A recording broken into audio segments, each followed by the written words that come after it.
Hey, welcome back to the State of Love and Trust. It's episode 282, and this week we are focusing on the visual side of the live music experience. You know, you go to a show, you go to the merch tent, and you see hats and t-shirts and gig posters. And this week's guest, he's excelled at all of that for years. 311, Blink-182, Metallica, Pearl Jam. Well, he's next, and he is.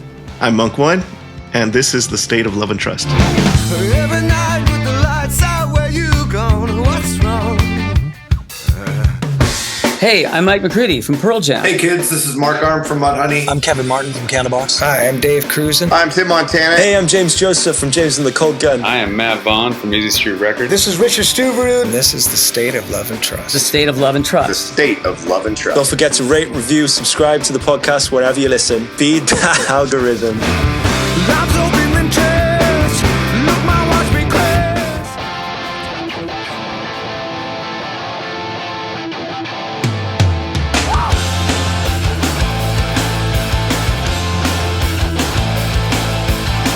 Welcome to an episode of the State of Love and Trust. It's a Pearl Jam podcast. I'm one of your two hosts, Jason Kerepesi, and alongside me, as always, is Paul Ghiglieri. Paul. Such a fun guest today. I can't wait any longer, so we're going to dive into this bad boy. If you're watching here on YouTube, go ahead and like the video, subscribe to the channel, hit the bell for notifications, and if listening only, Paul, You are going to rate, review, and subscribe on your preferred podcast platform of choice. Till that algorithmic soil. It is the season.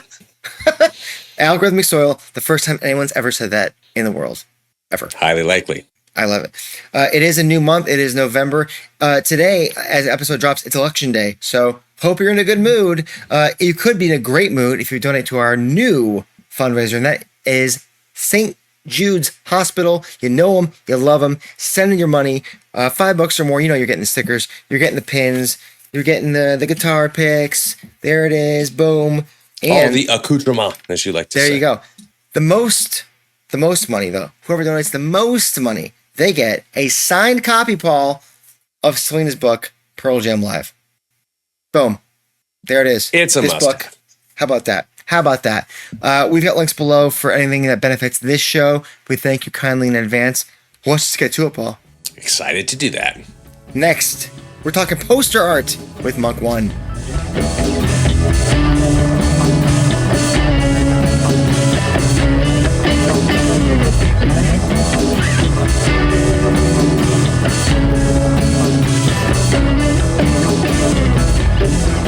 This week's guest is a renowned artist and illustrator whose bold designs interplay lyrics, politics, and culture onto the 18 by 24 canvas for such bands as 311, Metallica, Blink-182, and of course, Pearl Jam, a Los Angeles native who continues to enhance the music he designs art for. Welcome to the show, Munk One. Hey, thank you. Thank you for having me. It is a pleasure to have you, Monk One.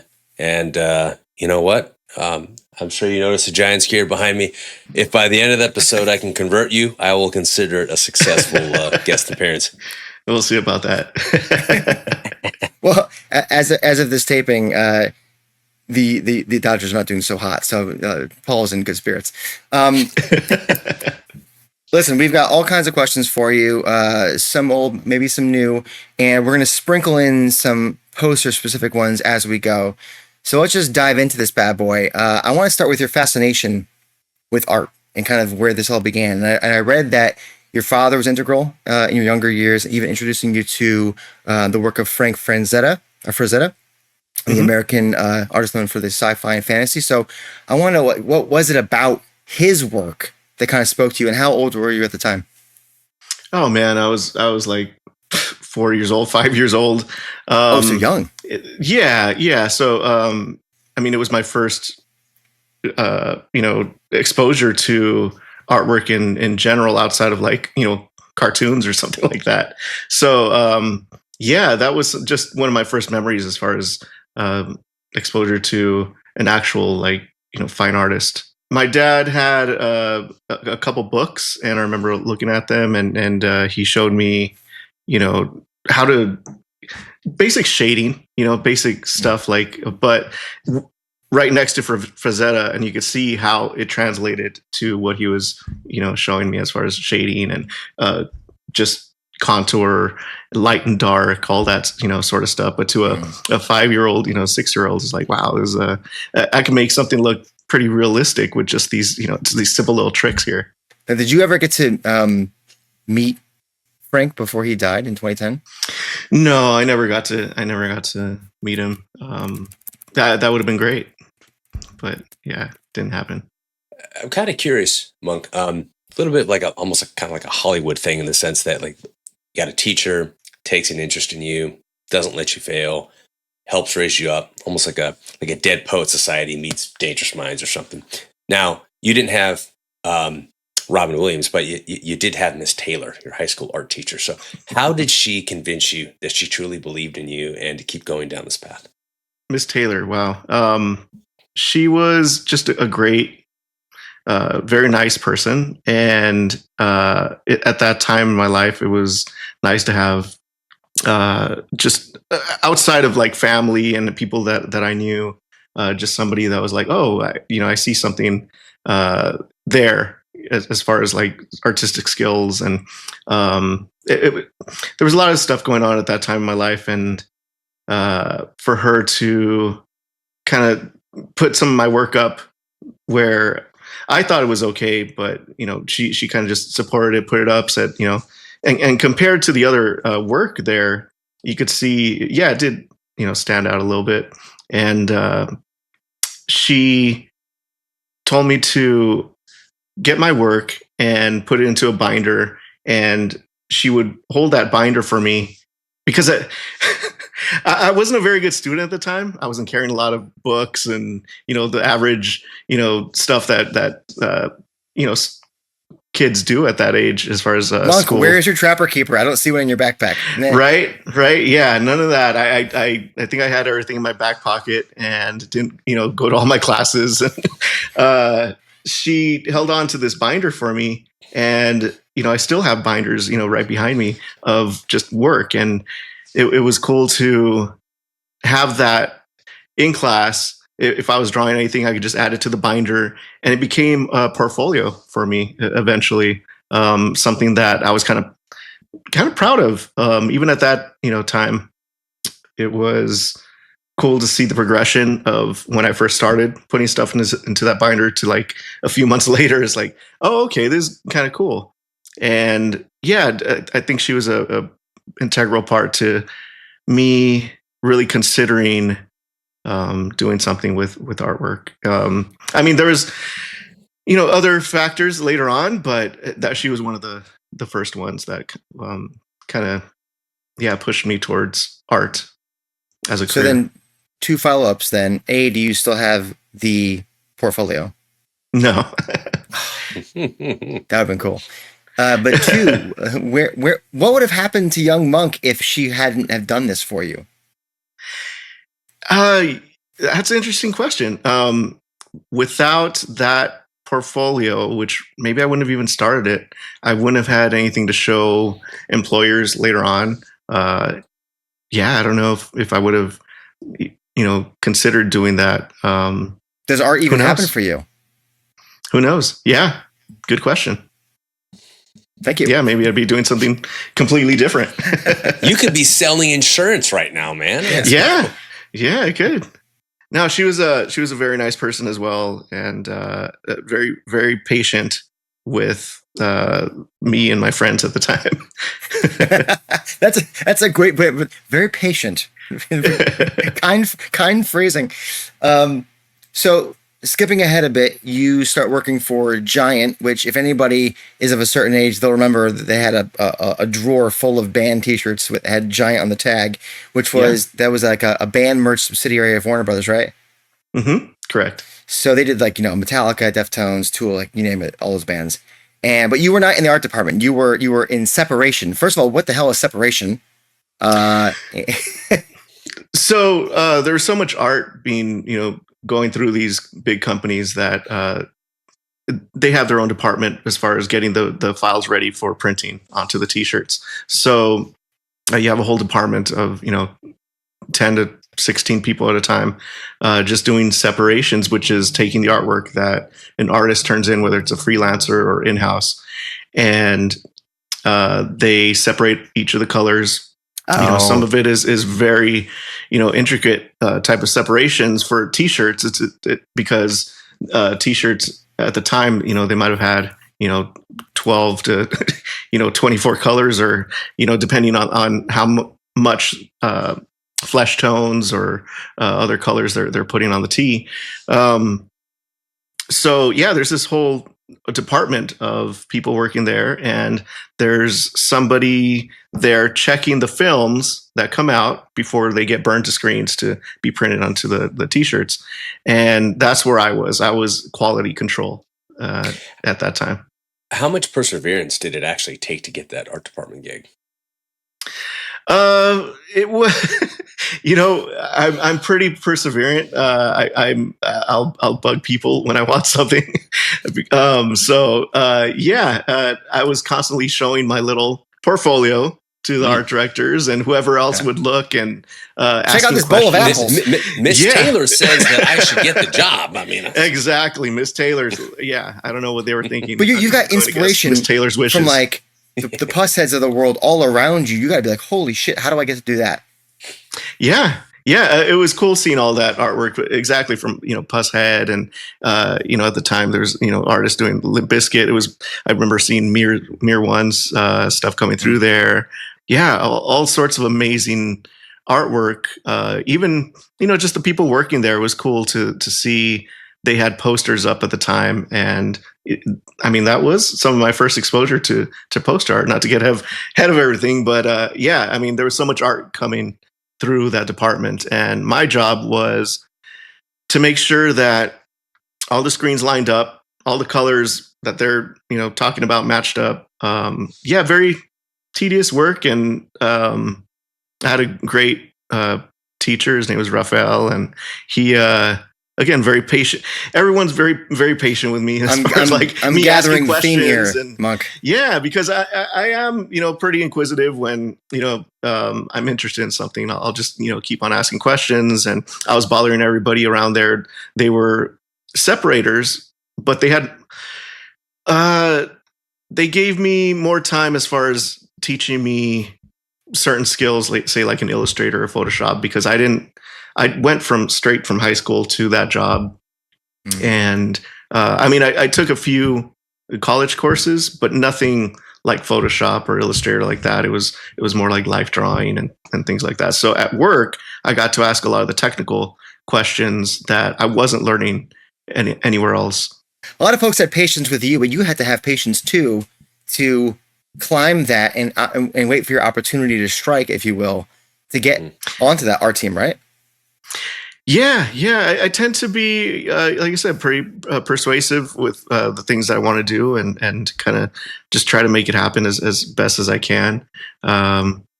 If it's, I guess you could call it patience with myself, but also. Did you ever feel like you were hitting a wall though? Like it might not happen, or were you just confident that you were going to end up on this team? I don't think I ever hit a wall. I think no matter what, I knew I was going to do something within. Once I saw that was an option for as far as artists, so on the other side of the separations, there was this art room and this big group of artists, and there's 12 to 16 artists on that side, and I would walk across the hall and see, just all sorts of artwork being worked on, and I'm like, being young and dumb, and I'm like, Rash. I could do that, let me do that. I kind of didn't have any, thoughts that it wasn't going to happen. I'm just like, I'm going to make this happen. Where did all your self-confidence come from, Monk? All my self-confidence, I have a lot of great family. That's something that I think I've spoken about in other interviews where, I feel very fortunate as far as my upbringing. I know I had, times where, we conflicted or whatever, but overall, I feel like I had a very good family life, and the support from my uncles, from my parents, from my grandparents. It was unwavering as well. crucial to have that support system to, especially for a career path that is, who knows what could come of this. So you have to have perseverance, but you have to have a support system too. Otherwise, it could go straight at any point. Yeah. And I, coming up, I did see that with other artists. They were amazing artists, and they just didn't have the support at home. And I saw that as very, it was sad because their work was just some of the, it was better than mine, and they were going to have to do something completely different because whether it's their parents or their situation, financially, they just weren't going to be able to follow that dream. That's hard. So I read that your first paid gig was basically repainting a mascot on a wall. Yeah. That doesn't really count, though, Monk. That doesn't really count. Like that's you're dipping your toe. But like, what was the first piece of like original art that you made and sold, and how did you feel like through the experience to completion? The first piece that I made and sold. Wow. I'm gonna say it was maybe like in 7th grade. So before that painting the mascot thing. Yeah, like in 7th grade, I had access to a photocopier at my mom's work. She worked at a car wash at the time, and they had a photocopier in the back. And I would go in and use up all their paper and all their ink, copying my drawings. I would take them to school in one of those yellow binders. Before I stopped carrying binders, I took them to school and sold them. I think I was selling them for like, I don't know, a quarter, something like that. This is amazing. You're just hustling out there in the halls. Yeah. Because otherwise, I mean, I was like, here, take them. But then people are like, you could charge for this. I'm like, yeah, you're right. I could charge for this. So that's how you do it. Wow. Yeah. That's incredible. Yeah. Oh, man.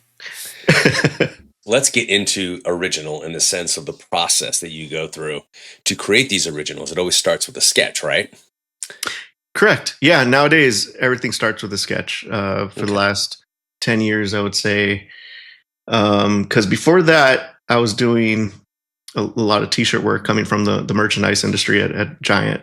And I would do a lot of digital work, and it might have started digitally, but nowadays for posters, it starts with a sketch, simple, either pencil or pen sketch, and I'll scan that in and send it over to the client and see what they say. It's usually about, for me, I'll do like 10 sketches, 15 sketches, because I want to be happy with the design itself and the concept. I'll do a bunch of sketches, a bunch of thumbnails, and shoot one over that I feel, has something in it that could, be solid.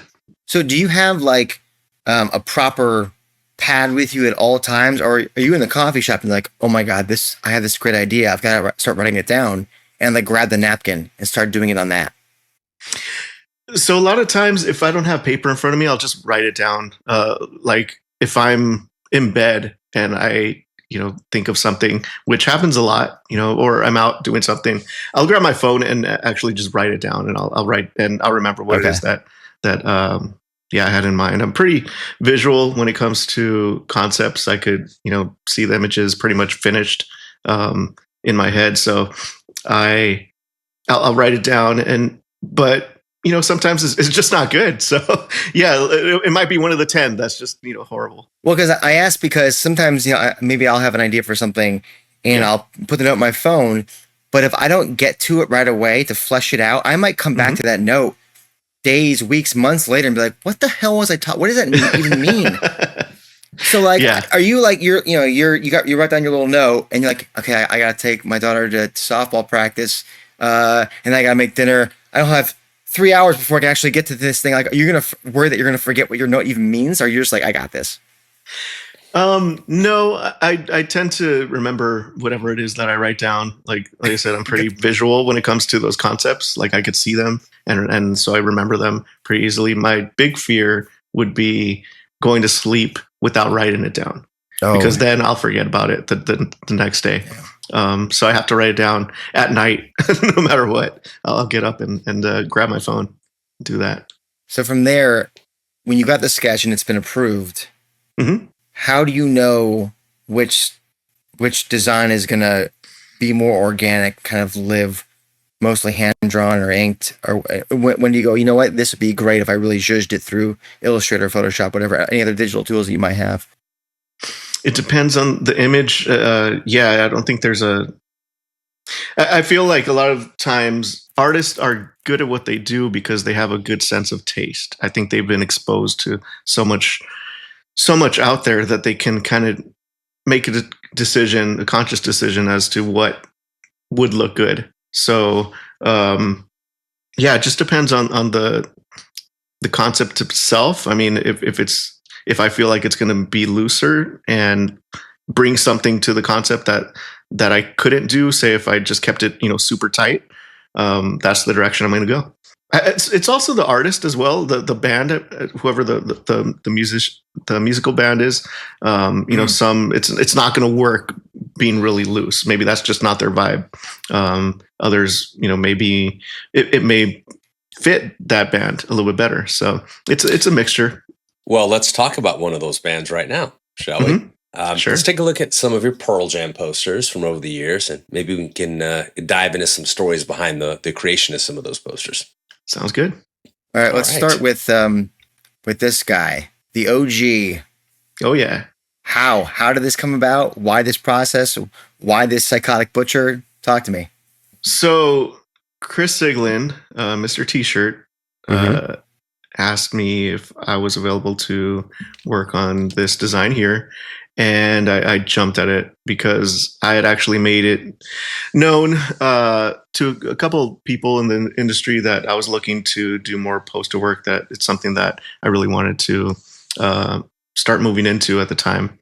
I'd done maybe one or two very obscure type of prints that some other people probably have never seen. And this one was offered to me, and like I said, I jumped at it, and I didn't know what I was doing as far as like limiting my colors at the time. But you knew you wanted to make the red pop because you wanted to make the blood pop, right? That was one thing, I have to imagine. I mean, it went through many iterations because, like I said, I wasn't accustomed to working within such a limited palette. I think this is like 3 to 4 colors. And I was used to doing merchandise and clothing, and that's like basically unlimited colors.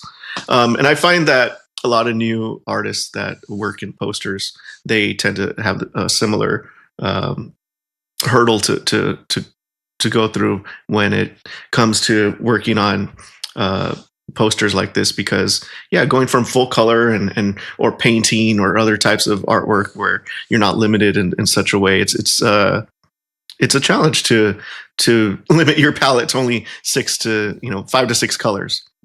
So I remember working on this one, and I had to choose how to make the sausage, like you said, sausage pop, the Pearl Jam pop. But Munk, what's brilliant about it is that the Victorian style mirror in the background, that framing lends itself to kind of like the brown and yellow, it allows that to fill the space in a way that's still stylized, so that it doesn't feel like you were limited to those colors. It feels intentional. It feels purposeful because of that style. Yeah, correct. I did, like I said, I went through a bunch of iterations to try to find what worked best, and this was the one that ended up printing. And this isn't actually a screen print. I think they did. It ended up being like a 4-color process type job, which is unfortunate because I think it would have popped a little bit more as a full screen print. And the sizing is kind of larger on these. I don't know if you guys have a copy of this, but it's a little bit. It's not 18 by 24. Man, I remember working on this and being really, really excited because, like I said, it's something that I wanted to get into as far as poster. It was a new step apart from doing T-shirts, and because I'd been doing T-shirts and merchandise for a while by then, and I felt very, very comfortable, and this was a very fun challenge. For anybody listening only, this is the 2009 Berlin, Germany poster, and you mentioned that the limited color palette. When you were given the assignment, what information did you have besides, hey, you've got 4 colors? Was there any, like, because I know during the Gigaton tour, for example, Pearl Jam poster artists were said, hey, if you can weave an environment, that'd be super. So, like, what instructions did you get besides, hey, 4 colors? I mean, I'm sure I have it written down somewhere, but at the top of my head, I mean, I'm going to assume that it was work in the location, something referencing the location, and not much else. I don't think there was a lot of input into this one, as far as I remember. I could be wrong. Those are actually bratwurst, not sausages, if we're staying on brand, correct? You are correct. Yeah. Yeah. It was just a fun design that I love it. Yeah. You know, at the time, it was similar to what I was doing. You know, I was doing a lot of darker stuff at the time, and it's cool. I don't know if I don't know if people would be into it if I did it today. It was kind of like a product of that time right there, when there wasn't a lot of other artists outside of, you know, Ames, you know, and I mean, there was a couple other artists at the time, I think. Clausen? But I was one of the, I mean, yeah, Clausen was there for sure. But for the fans, I feel like it was something very new. Well, I think when it comes to style, I think a lot of gig poster artists, they have a fairly defined look or style. I think if you say, look at a poster, you go, okay, that's 100% Ken Taylor, or that's obviously Mike Egan, or that's the Ames Brothers for sure. Yeah. When I look at yours, I feel like it's not so easy to be like, that's a Munk One, because I feel like you have a number of different looks. And I want to know if you agree with my assessment of that. And if so, like, what do you attribute to your diversity of these styles? Yeah, no, that's something that I've dealt with kind of consciously. And it's also just a part of my personality. So, yeah, I would say if you're looking for a Munk One piece, I think part of it is not knowing what you're going to get, because it's it may be totally out of left field, style wise, or a lot of that comes from me wanting to explore. I feel like that's part of my love of artwork, and especially posters. It's like I can switch up styles. I can switch up, you know, just looks and elements and whatever it is, and I'm not really held back into, you know, selling the Munk One stuff in that way, where you want to know what it exactly is. With the band posters, it's like, okay, new band, I could kind of do something new here. And exploring, trying new things. That's a big part of, I would say, just me in general. I'm constantly trying to learn different things, because if I feel comfortable, it's not as interesting to me. I guess, yeah, that's something that I've noticed for some time now, and I think you could see that in the artwork. Well, in the Berlin one, you were uncomfortable in the fact that you didn't have to be limited to colors before. So all of a sudden, you were kind of put in this corner, and what came out of it was fantastic. So is that a good example of that, being like, oh shit?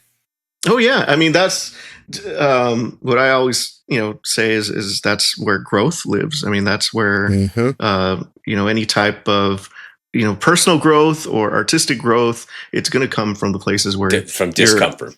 Yeah, like I said, if I'm uncomfortable, I feel like at that time it pushed me to really think about colors in a way that I hadn't at that point, and get better at it. because I feel like with time, over the last 10 years or however long, it's like I feel much more comfortable with color now. I know what palettes to use with certain jobs, different techniques with a very limited palette. Like some of my jobs, sometimes I'm coloring them nowadays and I'm at 4 colors. I'm like, this thing's done, with 4 colors. But I still want to push it and continue learning and figure out what to do with those other colors that I'm not really using maybe in that palette. Well, there's a little bit more color in the next poster that we're going to look at, and I'm particularly partial to this one for a number of reasons. Number one, there's a series of shows at Universal City here in California, your neck of the woods, obviously, before they were bulldozed to make room for the Harry Potter ride at Universal Studios. But when it was a concert venue, Jason and I had the privilege of attending. He attended all these shows. I missed one, which we're not going to get into. But, I guess we are, right, Jason? Because it's this one. That's the poster. This is another great one that, I was offered to work on. And again, I jumped on it. And, it's interesting just composition wise, just working within the poster format of, horizontal. This is my first horizontal print ever, probably. And again, we're coming from T-shirts where, a lot of times it was like, okay, fashion wise, you're going to have things coming up this way and or fading off. And now I'm in a world where, it's a box, and what am I going to do with this box, and how finished is it on the sides, and what am I? It's a lot of again, uncomfortableness and growth, and just continuing to push and see what looks good to me, and that's mainly it. Is I'm always trying to push to see what I feel excites me, and this was. I was very happy with this one, considering I think I'm like at 4 colors here, maybe 5 at the most. Working the type up above in the water, these are things that, I hadn't really seen at the time. Also, it's personal in a way that maybe not a lot of my other prints continue to be. I put my daughter's little toy inside there. There's a little rabbit at the bottom right, and that was one of my daughter's little toys of the time, which, I'm always going to remember. I was going to say, like, what about Los Angeles spoke to you about a great white shark eating a whole bunch of random tchotchkes and a unexploded neutron bomb? You're sending bad vibes our way here, Monk. I don't know about this. It's ocean. It felt fresh. As far as the concept itself, it was aggressive. I feel like LA can be beautiful and dangerous at the same time. A lot of times it's like these are things that I'm not consciously thinking of. They're kind of just things that I know, I feel, and intuitively. Also, a lot of times there's juxtaposition of elements, and that bomb inside is like just. You don't know what's going to happen. You don't know why it's there. These sharks, they do, eat a ton of random things, and it could happen. Maybe it's kind of silly at the time. At the same time, well, it's like there's Jaws vibes going on, Monk. If you remember Jaws, he bites the thing. Yeah, there's Jaws vibes. There is that. Most of the time, though, I don't want to be too on the nose with things. I kind of like to leave. Certain things up to the viewer. I don't really explain a lot when it comes to like interviews or just people just emailing me like, what does this mean here? I kind of want them to experience it in their own way. That I feel like that's part of the fun for me, at least. I know a lot of other artists don't feel the same way, and they have a very certain kind of like a narrative or something where this means this and this means that. Whereas part of my joy is hearing like, what does it mean to you? Like what? And because that's really interesting. Like I've heard, different interpretations from, different people, and they're totally different. And some of them are like, again, personal to that person, and they feel it because of this way. And and I don't want to influence that. Now, you told Metallica's Fan Club magazine, quote, "When I choose an element, it has to either excite or connect with me. It's that sort of connection that I always look for. Everyone struggles to improve, but there are things that follow us in that journey. And for me, that's a connection I think we can all relate to." So I have a question. I'm sure Jason will have a follow-up. Do you often reach like for a set of lyrics that speak to you when thinking about poster art? And why is it important that you lean into that? I would say I hardly ever reach for lyrics. I would say I reach for the music itself. Location is a big part of it. That's something that I feel can really direct the piece. And if I don't find something in the location that excites me, then just something interesting. I feel like that's the next step. Just something really, really interesting visually that would excite people in that area. You know, whatever it is. And it's what's funny about that, Monk, is so you're explaining something similar to what Brad Clausen tells us. He comes on this Dog and Pony show a couple times a month and explains a poster to me. And one thing that he let loose one time was that sometimes the city doesn't have a whole lot going for it in his mind.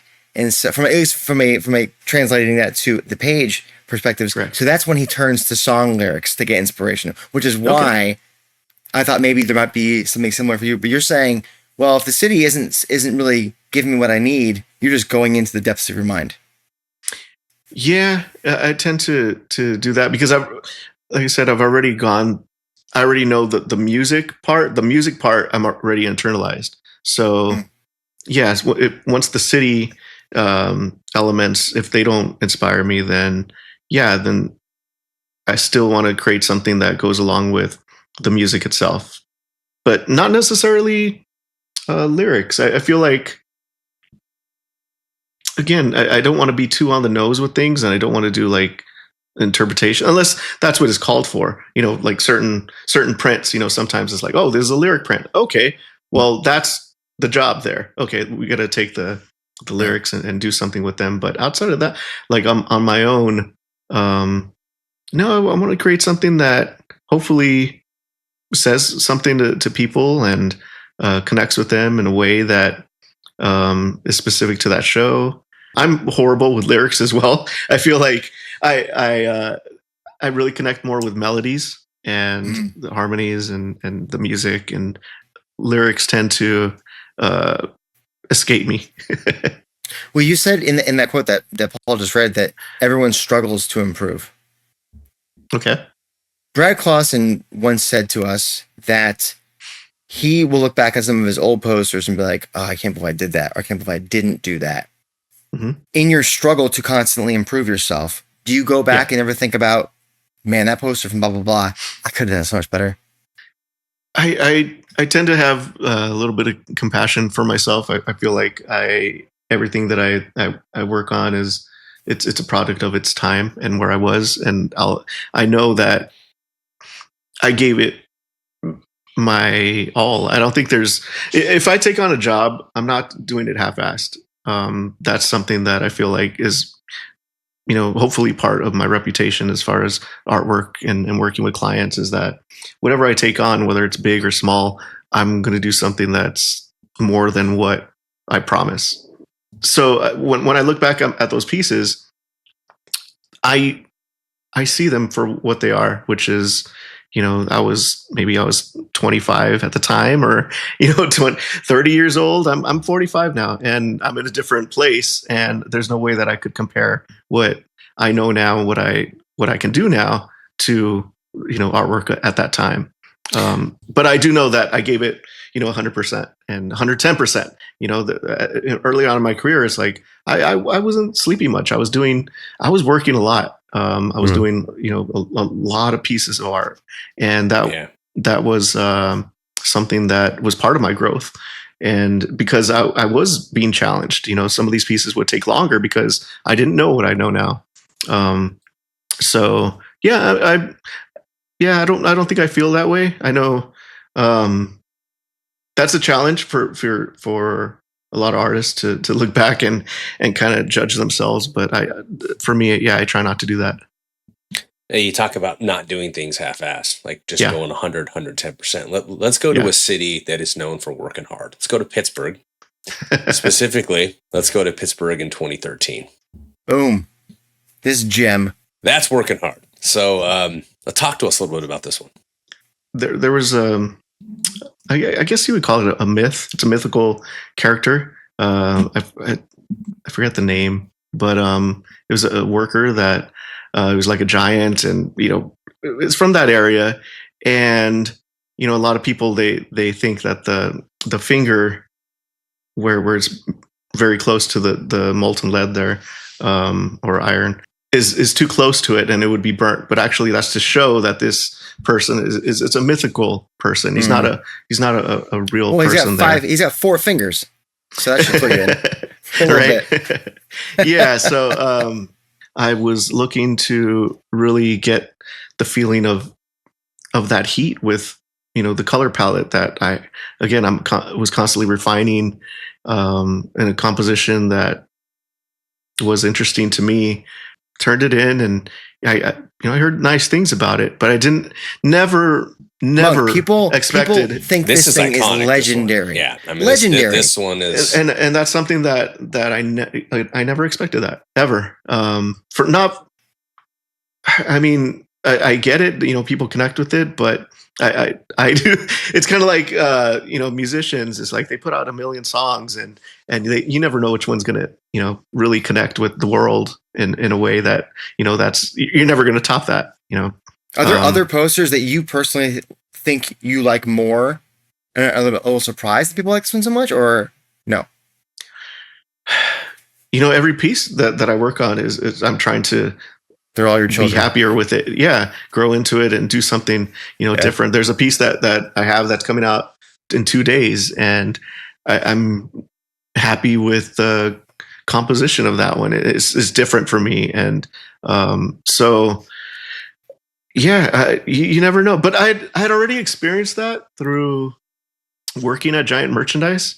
I feel like that was a great, almost like a school experience for me, because we were putting together presentations of 30 t-shirt designs maybe, and the client would only choose maybe 5, and all the other artwork was basically like just scrapped. Like, okay, it never sees the light of day. So even at a young age, I was very accustomed with disappointment, and just pushing through and creating more and more and more work. Like that was working at Giant, and then after that, I worked at a company called Fifth Sun. That was really good experience in being okay with just work not going anywhere at all, and putting 110% into a piece and it not seeing the light of day. Yeah, I mean, so these companies, Munk, they own what you create. So if they're not using it and it goes in the waste bin, you can't really ever show that to anybody. It's gone. Correct. That would burn a hole in my chest if I thought it was really cool. How are you okay? It's something that I've spoken with people about. Is like, why aren't you more precious with the artwork? And because again, and rightfully so. A lot of artists they put their heart and soul into something, and they have a really strong connection with it, and that's something that I feel like I have a pretty healthy relationship with. Compared to if somebody was to destroy a piece of mine or something, and I'm not going to be like, some artists they really feel it. It's a physical manifestation of their connection with the artwork. And for me, I'm like, I'm working on the next piece right now. Like, we'll see what happens. And not just that, just even just again, like graffiti artists in a similar way. Like a lot of times they're just less precious with it because they'll do a piece and the next day it's gone. It's wiped off the walls. Well, last bit on this particular poster, I've always marveled how you've managed to make the molten iron look so real, and I feel like I'm there. Well, it's Like, the oh, glow off the the helmet and glow. the fingertips, the upper 'cause, like- forearm, the way it's everything is just magical about this. Thank you. I also, have to give a shout out to in-house graphics in Chino, Roberta and Frank out there. They're really amazing at what they do, and they did this print job here because a big part of it is the actual printing of it. And I don't do my own printing, especially for Pearl Jam. Like those numbers Too are many. just way too many.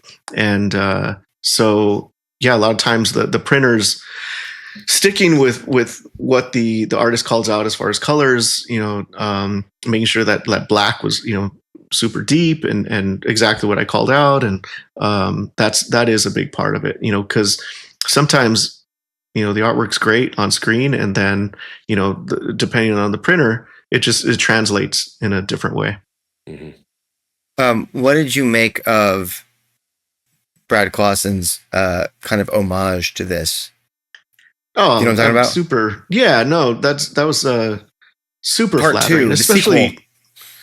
super flattering. I mean, there's no need for an artist of his caliber to be even just mentioning anything that I do or anything like that. It's like he's been around, and to be even thought of was very, very nice, and that was very kind of him to write something on the back as well.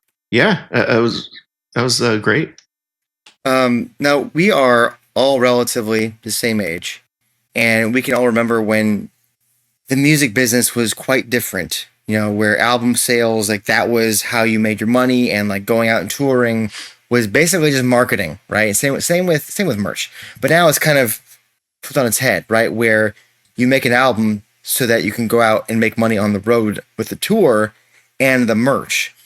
As a poster artist and as somebody who was doing merch for a long time, how do you feel about this shift in the music paradigm, considering what I just said about merch sales and all that stuff? I don't know. I don't think I really feel any certain way about the shift, because it's not something that I don't think. I think it's just a reflection of the times. I don't think there's any way that they could make money on sales when you have the internet and you have. Do you feel a sense of responsibility more to like really? You're always giving 100%, obviously, but like since these bands rely on you more than they did, it's a different. There's a different focus. Does that affect you in any way? Well, you know what? Actually, I hadn't thought about it in that way. That's an interesting take on it. I don't know if that's really how much of that they are dependent on. But my point us. is, like, if you look back 10, 15 years, gig posters weren't really a thing outside of a few bands. Okay. Now, a lot more bands that can afford to do it are doing it because they're not. A lot of them are older bands, anyways, who are not going to maybe have the album sales of Chapel Roan, and so they're gonna augment by having people like you crush it with the gig poster. So, like, if I'm a gig poster artist, I'm like, shit, like, they're more reliant on me killing it than ever before, in a sense. Yeah, no, I hear you. Okay, so I think I appreciate when artists like Pearl Jam and the like are very respectful of the artists. That's something that I feel is very important in the industry that is not practiced all around. It's not something that is industry, I would say, standard. So yeah, in that sense, I'm very grateful to these bands that try to, through example, set the bar as far as how to treat artists, what they should be paid, as far as the artist rights of the artwork. Are they allowed to use the artwork for art prints outside of the band merch itself? They're not grabbing rights left and right, trying to use it for all sorts of other things that where the artist isn't even getting paid, which does happen. So I think it is interesting to to see how it translates to the respect towards this relationship between the artist and the music and the music artist. You love all kinds of art, I know. Yeah. Music, art itself, books. Can you give us one album, one book, and one artist outside of yourself that for you right now is like, that's the bee's knees. They are crushing it for you right now. That's the album, that's the book, that's the artist. You're like, right now, this is what I'm talking about. Wow. One artist, one book. That's it. One album. One album. This is why I insert the Jeopardy theme. Yeah. Artist. Right now. I mean, artists like, I would say Ken Taylor, as far as poster art, is just amazing because his consistency of level of detail, composition, and just quality is something that I really admire. I think he also just doing those images over and over and constantly it constantly being interesting as well is tough to do, because I feel like he does maintain a certain style, and that's shout out to Ken Taylor out in Australia. Let's see, book right now. I think I'm reading Thinking Fast and Slow. It's a book just on thought process. I feel it's well written because I would say it's based off of scientific studies, but it's explained in a very accessible way. So that's a great book to check out. Are you a very evenly left and right brain person? Because I'm getting some of that. Very much so. Yeah, I'm actually kind of I hear that a lot from people because I can be very, very creative and very, very loose and very abstract and go all out with the artwork and conceptualize in very, creative ways, but also as far as, science and, all sorts of other topics. That's something that interests me as well. And yeah, it's interesting to hear that because you're not the first person to actually say that. Okay. Let's see. So you got an album, you got the artist, and what was the other thing? A book. A book. No, album. No, I'm sorry. Oh, album. Album. Sorry, Album. Okay. So album. I mean, I listen to so many albums. so basically, I'm on Spotify like all day. Either, by the way. No pandering. No. What am I listening to? Okay, I'm gonna say David Byrne's latest. I'm not sure what it's called, but he has a new album out, and I've been enjoying that one. He's got Haley Williams on it, and I saw that. Yeah. Munk, this has been fantastic. If you're cool, would you stick around for a few to talk to our patrons? Of course. Yeah, all let's right, do it. Fantastic. Everybody, it's illustrators, graphic artist. It's Munk One. Hey.